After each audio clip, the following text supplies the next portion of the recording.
El día de hoy les voy a hablar sobre lesiones de partes blandas de tobillo y pie. Con objetivos, el manejo inicial y cuándo hacer una derivación oportuna al especialista. Al final, ustedes como internos, futuros médicos generales, es lo que les interesa saber. Vamos a hablar sobre el esguince de tobillo, la rotura aguda del tendón de Aquiles, tendinopatía de los tendones peroneos, tendinopatía del tibial posterior y fascitis plantar.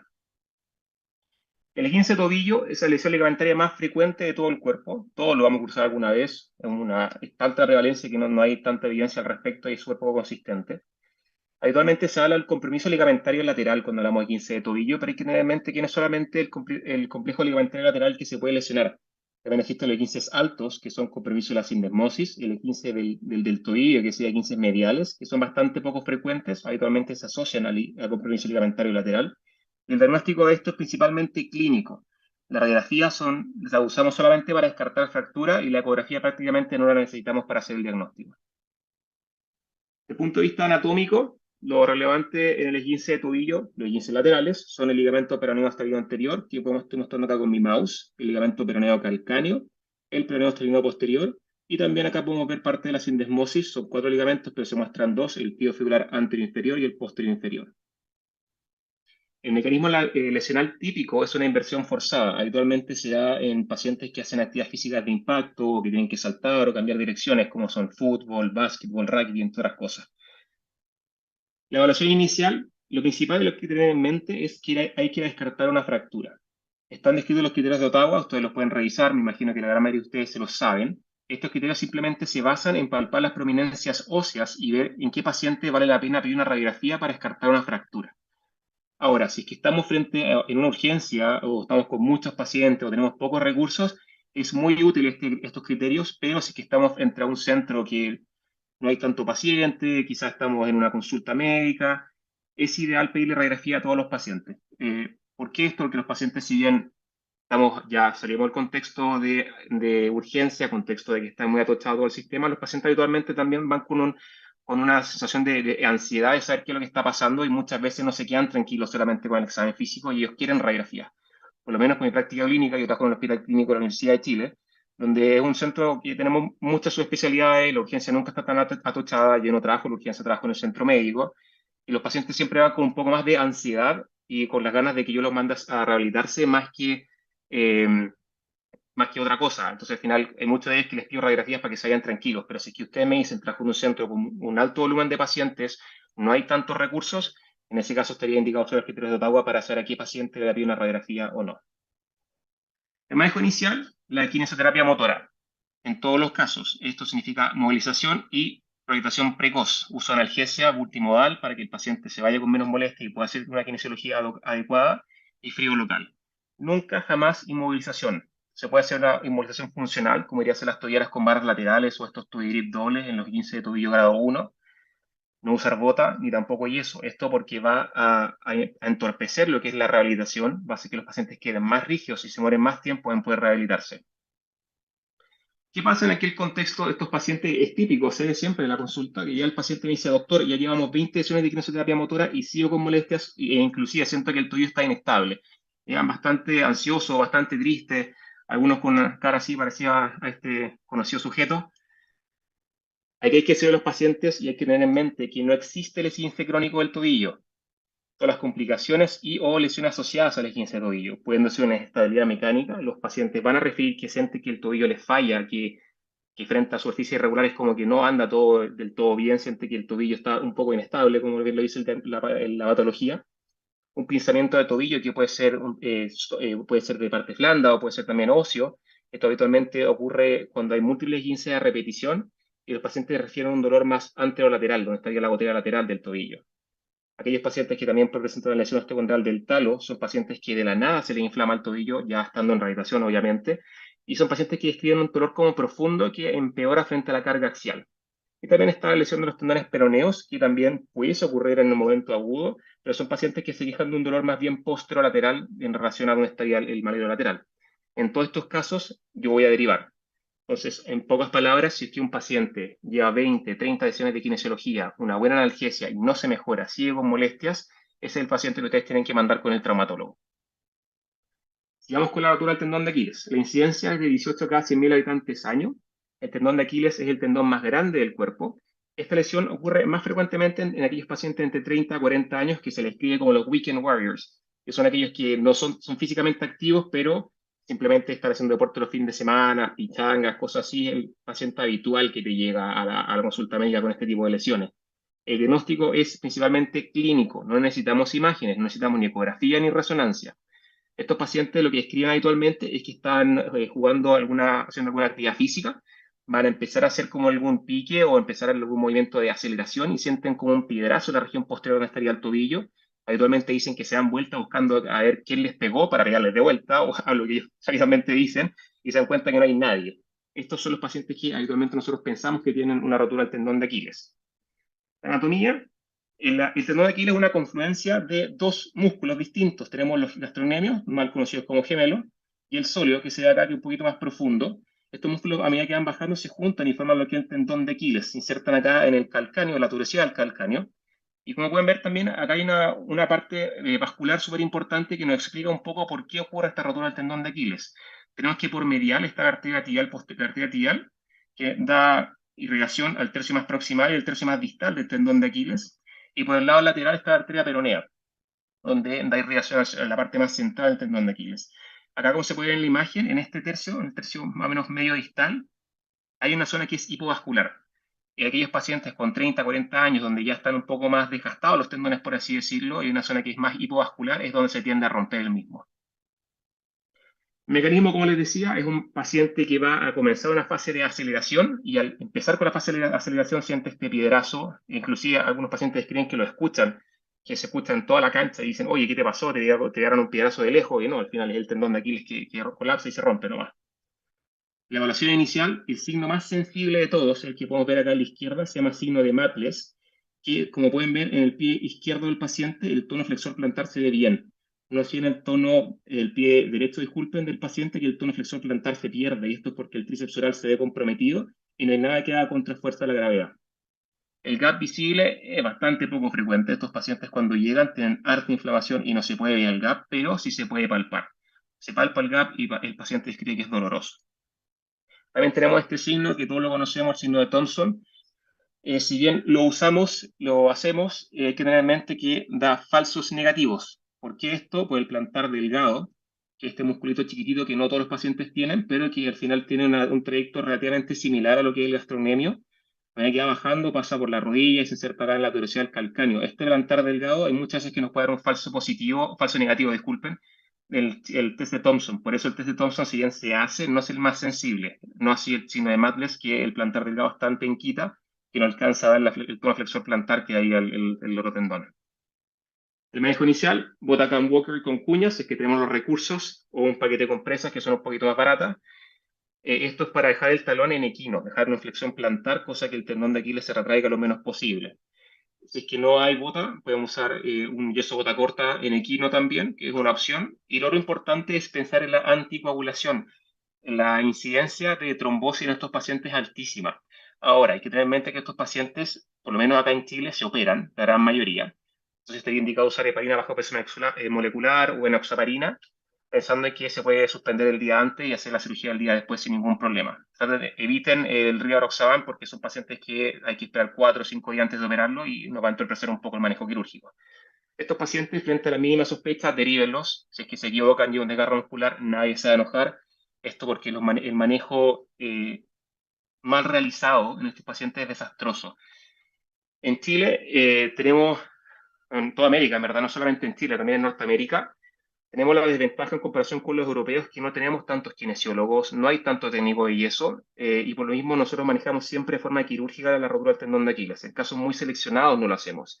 A diferencia de Europa, que los europeos tienen un muy buen acceso a la kinesioterapia, tienen un muy buen acceso a técnicos de yesos, y ellos al final hacen una rehabilitación funcional que andan bastante bien, de hecho andan igual de bien que los pacientes que se operan, e inclusive es más barato, pero debido a nuestra realidad nacional, inclusive como continente, no podemos hacer lo mismo. Entonces, si ustedes ven la literatura, empieza a revisar que algunas partes del mundo se manejan de forma ortopédica, es porque pueden hacerlo. Nosotros lamentablemente no podemos y por lo mismo, siempre que encuentren o que sospechen una rotura del tendón de Aquiles, mándenlo con el especialista. Sigamos con la tendinopatía de los tendones peroneos.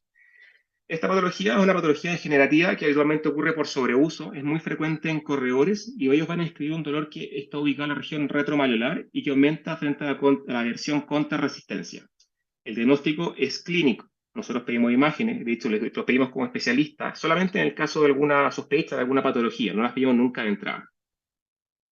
Anatomía relevante, podemos ver acá cómo están los tendones peroneos, tenemos el tendón peroneo corto y el largo. El corto va de forma retromalular, lateral, atrás de la fíbula, pasa por su retináculo superior y se inserta en la base del quinto metatarsiano. Por el otro lado, el tendón peroneo largo va también en la parte retromalular, pasa por donde está el retináculo superior y después se da la vuelta donde estaría el surco del hueso cuboide, pasa por plantar y se inserta en la base del primer metatarsiano. Como les decía inicialmente, es una patología que habitualmente ocurre por sobreuso. Hay factores predisponentes a que puedan producir que esto ocurra, como son inestabilidad mecánica del tobillo, una inserción muscular baja del peroneo brevis, aquellos pacientes con pie varo y o charcot brevitud que también puede estar produciéndose. Estos pacientes habitualmente ocurre que hay debilidad de los tendones más que otra cosa. ¿Cómo se evalúa de forma inicial? Hay que evaluar la eversión contra resistencia. Los pacientes van a recibir dolor en la región retromalular lateral. También se puede evaluar el peroneo largo de forma aislada, que es un poco más difícil, pero lo pueden intentar, que es eversión más flexión plantar del primer metatarsiano. Como le decía, el peroneo longus se inserta en la base del primer metatarsiano, entonces como que lo flecta, y aparte esa eversión. Estos pacientes, si es que estoy evaluando la contrarresistencia del primer metatarsiano frente a este movimiento, podría estar evaluando cómo está el peroneo largo. Dolor en el surco retromalular, y también tenemos que evaluar la estabilidad de los peroneos. ¿Cómo se hace esto? Pidiendo al paciente que haga una dorsiflexión y una eversión, y podemos ver cómo los tendones se subluxan de donde estarían en su surco. Esto es una imagen que les quería mostrar, un video mejor dicho, que muestran cómo se evalúa la eversión contra resistencia. Se le pide al paciente que haga flexión plantar y eversión, y acá el evaluador le hace contrarresistencia para tratar de invertir el tobillo y tienen que hacer que el paciente les duele la región retromalular. Yo lo que hago es que también con la otra mano palpo los tendones peroneos mientras el paciente hace ese movimiento y evalúo si es que el paciente le duele o no. Y bueno, manejo inicial, kinesiología, analgesia. No tiene mucha ciencia. ¿Cuándo derivar? Frente a aquellos pacientes que tienen la sensación de que los peroneos se están saliendo, su posición de que se luxan, pacientes con debilidad de los tendones peroneos, lo voy a evaluar en comparación al contralateral, pensando que pueden tener algún charcot nevitud o que tengan alguna rotura de los tendones peroneos. Aquellos pacientes en donde falla el tratamiento ortopédico, le damos habitualmente entre 20 a 30 sesiones de kinesioterapia, o aquellos pacientes que yo encuentro que tienen alguna condición subyacente, pacientes con pie varo, charcot nevitud e inestabilidad. En estos casos, si ustedes tienen los recursos, mandarlos con una ecografía y o resonancia. Tiene las ventajas uno por sobre el otro. Uno de la resonancia, que si bien es más cara y está menos disponible, eh, nos permite ver bien cómo está toda la anatomía de los tendones peroneos, pero lamentablemente tiene ciertos errores. ¿Por qué esto? Porque cuando los tendones peroneos pasan por el surco retromalular, como que se curvan hacia adelante, no sé si se acuerdan de la imagen, pero logran observar que al curvarse, parte del líquido que está dentro de la vaina se pasa a ver como si fuese una rotura en la resonancia. Esto se llama el ángulo mágico. Entonces, frente a resonancias que pueden mostrar una rotura de estos tendones peroneos, y si nosotros evaluamos al paciente clínicamente y no tiene una rotura, no le duele, descartamos y decimos que es un falso positivo esta resonancia. Por otro lado, la ecografía depende mucho de quién la haga, tampoco está disponible en todos lados, pero es lo ideal porque al final podemos evaluar la dinamicidad de los tendones peroneos, podemos evaluar si es que estos se luxan o no, si es que nuestro radiólogo es bueno, nos puede escribir bien cómo está el tendón en todo su trayecto, nos puede escribir bien dónde está la rotura. Ahora, lamentablemente, no todos los radiólogos están entrenados en poder evaluar esto, pero si tienen el recurso y pueden derivar a los pacientes con ecografía, bueno, lo ideal. Si es que no, con resonancia bastaría. Siempre y cuando, o sea, y hay que tener en mente nosotros como especialistas que hay falsos positivos en la resonancia. ¿Qué patología hay que pensar y por qué estaríamos derivando a estos pacientes? Esto ya es más de especialista, pero lo que nosotros pensamos es que puede ser una inestabilidad de los tendones peroneos, una subluxación intravaina, rotura de los tendones peroneos, una inserción muscular baja del peroneo brevis y la presencia de un cuarto peroneo. Pasamos a la tendinopatía del tibial posterior. El tibial posterior funciona como un soporte dinámico primario del arco longitudinal medial. No es la única estructura, pero es una estructura bastante importante. Está asociado, pero no es sine qua non, a pie plano. Por si acaso, no todos los pacientes que tienen tendinopatía del tibial posterior tienen pie plano, y no todos los pie planos tienen tendinopatía del tibial posterior. En etapas iniciales, esta patología tiene muy buena respuesta frente al manejo ortopédico, que hace el uso de plantillas y kinesioterapia. Y antiguamente se creía que era la principal causa que los pacientes presentasen pie plano sintomático. Actualmente se sabe que no es tan así. La anatomía, como pueden ver, acá está el tendón del tibial posterior, pasa en la región retromaleolar medial.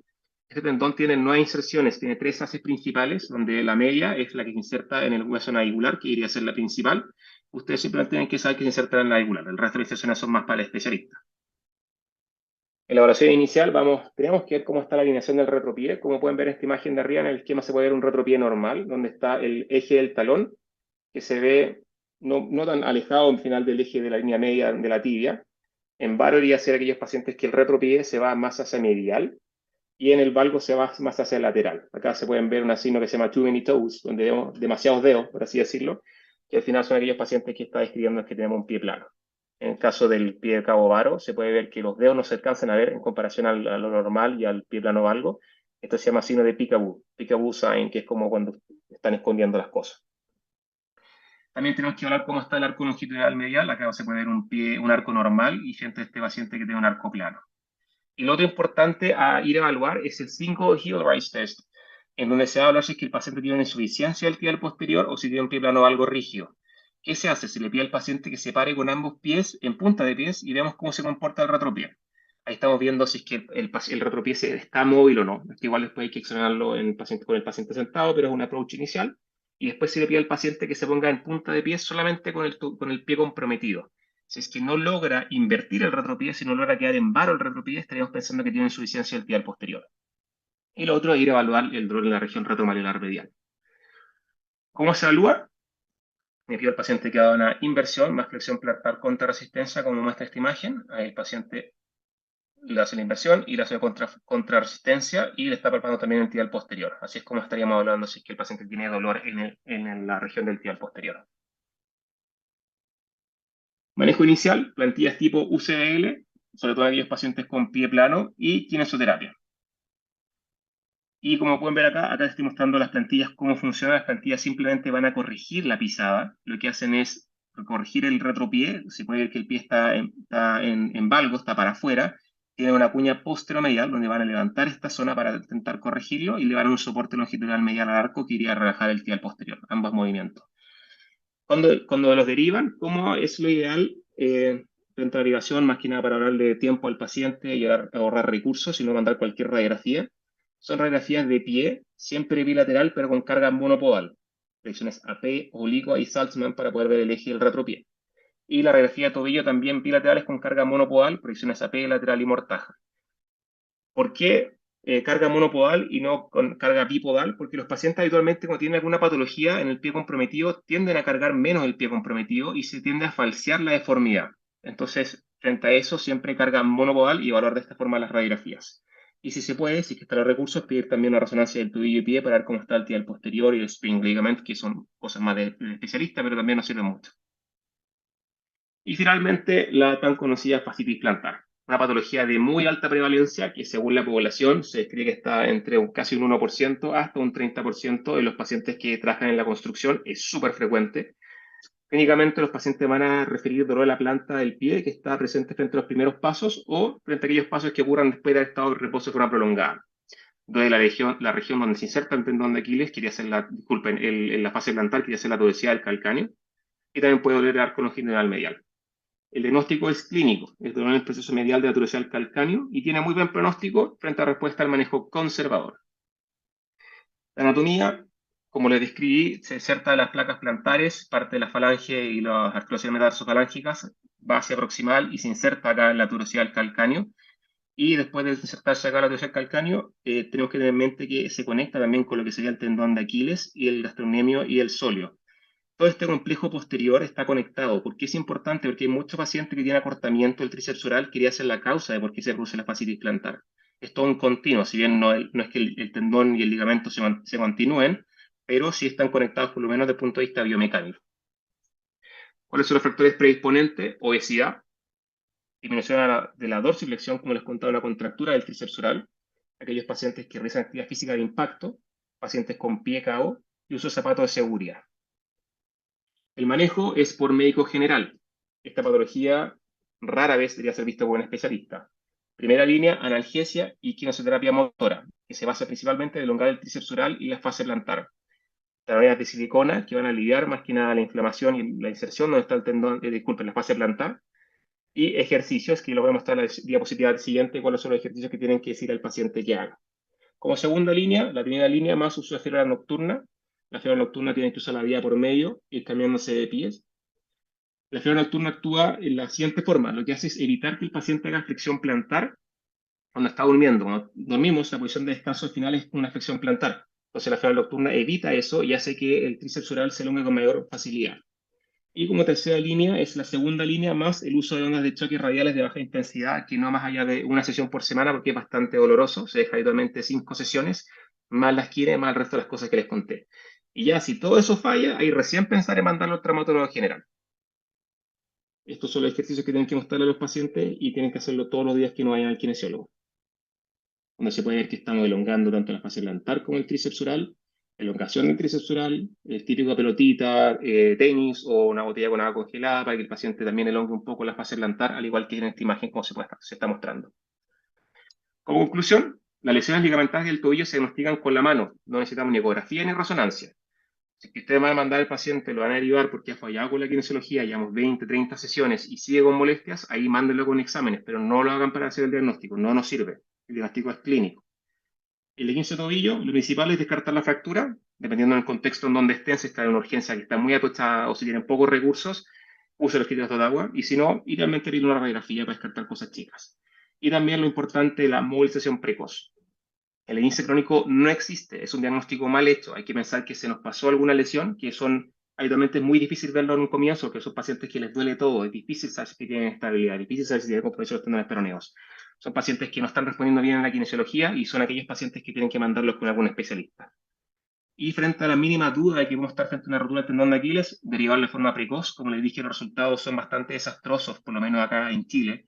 En aquellos pacientes que se empieza a manejar ya con roturas crónicas, hay que empezar a pensar en transferencias, pacientes que nunca logran correr como antes, pero eso al final es mucho más engorroso el manejo. Por eso siempre frente a la mínima sospecha, mándenlo y nosotros veremos qué hacer. Y fascitis plantar debe ser principalmente manejada en APS. Esta patología idealmente no debería ser vista por traumatólogos, pero bueno, si es que el paciente falla el manejo ortopédico, no habría problema en verlo. Muchas gracias.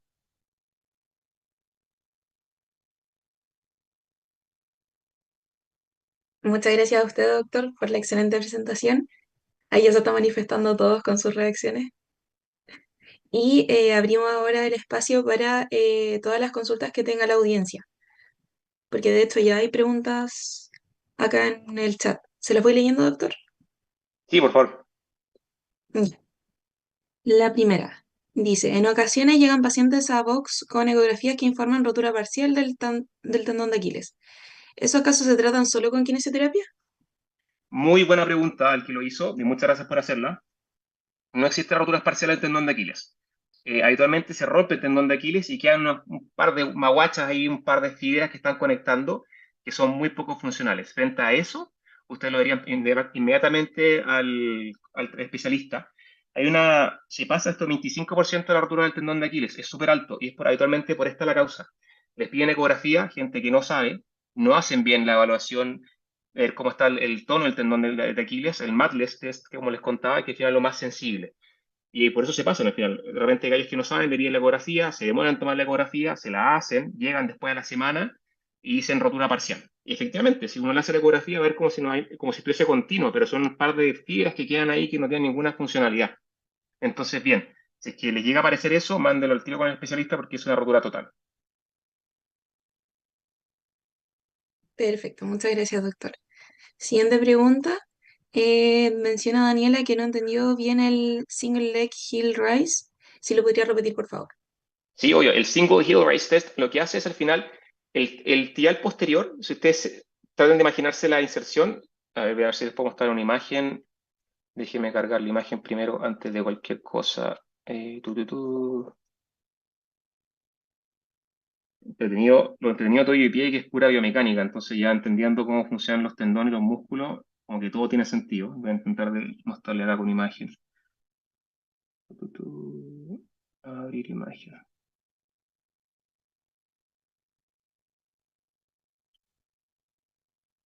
Deme un segundo, que estoy un poquito complicado. No encuentro imágenes tan adecuadas en Google.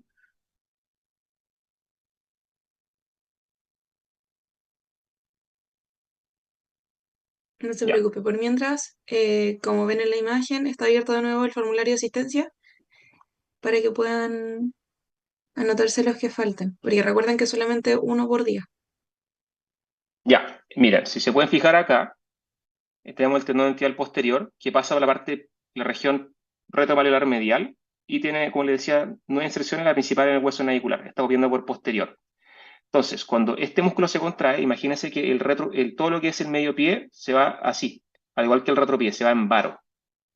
Y al irse en varo, la mecánica del medio pie se rigidiza, por así decirlo, y hace más efectivo lo que sería la transmisión de energía que viene por acá atrás por el tríceps sural.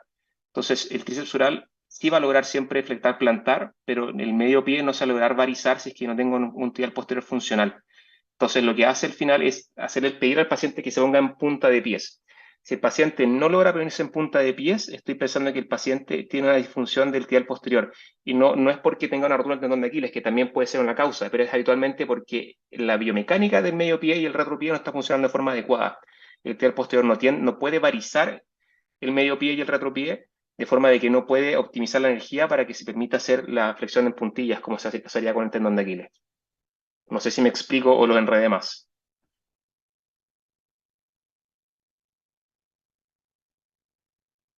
Mira, en pocas palabras, que el paciente no se va a poner en punta de pies con un pie solo. Eso sería.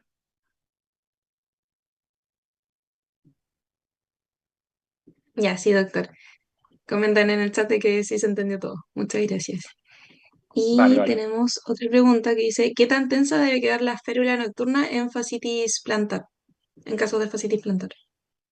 Buena pregunta. Idealmente que quede entre 80 grados, no, tratar de no llegar a 90 ni más de 90, porque los pacientes igual los describen que es bien incómodo. De hecho, por lo mismo no lo hacemos como manejo inicial, porque describen incomodidad esta férula nocturna. No, son buenas, ayudan harto, pero son poco toleradas. Por lo mismo, tratar de evitar de dejarla en 90 grados o 100 grados, habitualmente en 80, que quede un pelito en equino. Trata de darte cuenta cuando te acuestes en la cama, tu pie habitualmente se hace flexión plantar sola cuando está en descanso, que es lo normal, a menos que duermas boca abajo y con el pie hacia el borde de la cama, como colgando, por así decirlo, que sea la única razón de por qué no dormirías de esa forma. Entonces, al final es así. Eh, Como le decía, 80 grados, no más que eso, porque los pacientes se quejan cuando es más que eso.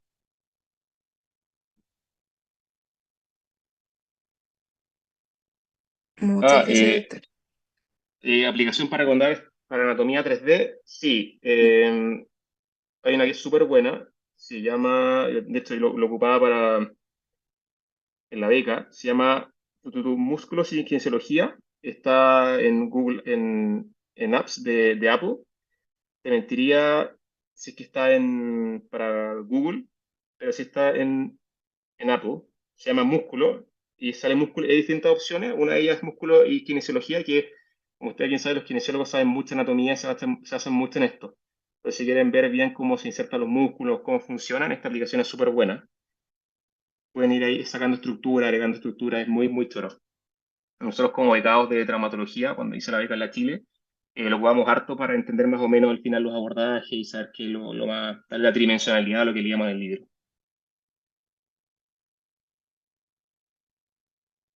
Súper buen tip. Podríamos después colocarlo en el Instagram para todos los que tengan la misma duda. Doctor, había otra pregunta antes de Sebastián. ¿Cambia el tiempo de Eh, descarga en una rotura de tendón de Aquiles en cuanto al manejo conservador versus el quirúrgico? Y en Chile, ¿cómo sería la indicación para el manejo conservador si eventualmente el paciente no se quiere operar? si el paciente no se quiere operar, mándalo con el traumatólogo para que lo convenza. Pero habitualmente los dejamos por lo menos después de la cirugía 2 semanas sin apoyar y más que nada para cuidar la incisión. Son incisiones chicas la que estamos haciendo, pero igual lo tratamos de manejo conservador. Te dije, yo hice mi especialidad en Vancouver, allá los operamos a todos. Yo tenía compañeros europeos y ellos me decían que, claro, yo esto no lo hago, no lo digo de la experiencia ni tampoco porque lo digo, porque no me sirve la verdad saber esto, pero lo que me decían ellos es que lo dejaban en descarga unas 3, 4 semanas, pero siempre en equino. Y lo que hacen es un cambio progresivo de los yesos con los técnicos de yeso y al final van dando un poquito más de dorsiflexión a medida que vayan pasando las semanas, pero habitualmente se mueran un poquitito más. Ahora, la ventaja del manejo ortopédico por sobre el quirúrgico es que no hay complicaciones quirúrgicas.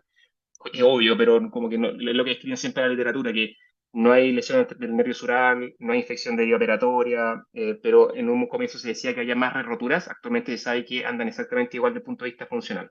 Entonces, si lo miramos como a largo plazo, es mejor el manejo ortopédico que el manejo quirúrgico. Lamentablemente, acá no tenemos la opción de hacerlo. Quizás un paciente seleccionado podríamos hacerlo, pero ahí tenemos que estar nosotros cambiando los yesos cada una semana, cada 2 semanas y siguiéndolo, después mandando al kinesiólogo cuando terminamos con los yesos. Es un poco engorroso porque no estamos acostumbrados, pero se puede. Súper, doctor. Muchísimas gracias. Les mandé una página por el chat para que empiecen a revisar imágenes desde el punto de vista traumatológico, todas las resonancias, tips en las radiografías, qué cosas ver. Es muy, muy útil. También se los paso siempre a los becados de la Chile, que lo revisen porque al final ellos llegan a la beca sin tener idea como de una resonancia de rodilla, por ejemplo, y esta cuestión está con peri manzana, súper adecuada.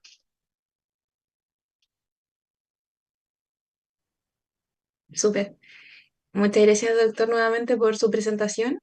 Y cualquier otra duda que quede, se la podemos hacer llegar a través de todos nuestros canales oficiales, el Instagram o el correo. Sí, por favor. Así que, así que damos por finalizada la jornada del día de hoy. Muchas gracias a todos los asistentes y al doctor, por supuesto, y a todos los expositores del día de hoy. Les invitamos nuevamente a estar conectados el día lunes para nuestro próximo módulo y eso, que estén todos muy, muy bien.